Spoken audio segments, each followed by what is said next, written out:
சிறகடிக்க ஆசை சீரியல்ல இன்னைய எபிசோட்ல என்ன நடந்திருக்கு அப்படின்னு பாத்தீங்கன்னா, ஒரு பக்கம் நம்ம மீனா பயங்கரமா பிரச்சாரம் பண்ணி வாக்க அதிகமா இன்க்ரீஸ் பண்ணிக்கிட்டே போறாங்க. இப்ப நெறைய பேர் மீனாவுக்கு தான் சப்போர்ட் பண்றாங்க. இதெல்லாம் சிந்தாமணி காதுக்கு வருது. சிந்தாமணி பயப்பட ஆரம்பிச்சிடுறாங்க.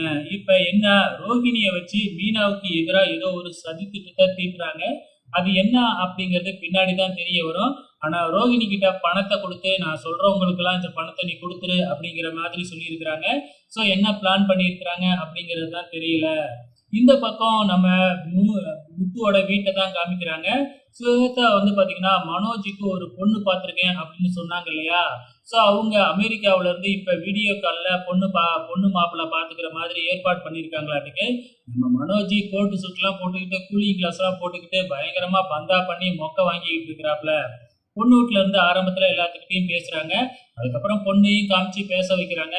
மனோஜ் ஜோக் அடிக்கிறேன், நல்லா இங்கிலீஷ்ல பேசுறேங்கிற பேர்ல காமெடி பண்ணிக்கிட்டு இருக்கிறாப்ல. ஸோ பொண்ணுக்கே பார்த்துட்டு சிரிப்பு வருதுன்னா பார்த்துக்கங்களேன், அந்த அளவுக்கு மொக்க பண்ணிக்கிட்டு இருக்கிறாப்ல. இருந்தாலும் பொண்ணு வீட்டுக்கு மாப்பிள்ளை ஓகே அப்படின்னு சொல்லிடுறாங்க. ஆனா டைவர்ஸ் கண்டிப்பா கிடைச்சிருமா அப்படின்னு சொல்லி கேட்கறாங்க. ஸோ அதெல்லாம் கிடைச்சிரும், கிடைச்சதுக்கு அப்புறம் தான் கல்யாணம் அப்படிங்கிற மாதிரி சொல்லிக்கிட்டு இருக்கிறாங்க. ஆனா ரோகிணி அவ்வளவு சீக்கிரத்துல சாதாரணமா விட்டுருமா என்ன? ஸோ பொறுத்திருந்து தான் பார்க்கணும். ஸோ இந்த சீன் எல்லாம் முடிஞ்சதுக்கு அப்புறம் அப்படியே எலெக்ஷனுக்காக எல்லாருமே ஓட்டு போடுறாங்க. ஸோ நம்ம மீனா ஒரு பக்கம் ஓட்டு போடுறாங்க அவங்களுக்கு. அதே மாதிரி சிந்தாமணியும் ஓட்டு போட்டுக்கிறாங்க. நம்ம முத்து ஓட்டு போடுறவங்களெல்லாம் கார்ல கொண்டு வந்து இறக்கிக்கிட்டு இருக்கிறாப்புல. ஸோ என்ன நடக்க போகுதுன்னு தெரியல. ஸோ நாளைக்கு தான் ரிசல்ட் என்னன்னு தெரிய வரும். பொறுத்திருந்து பார்க்கலாம்.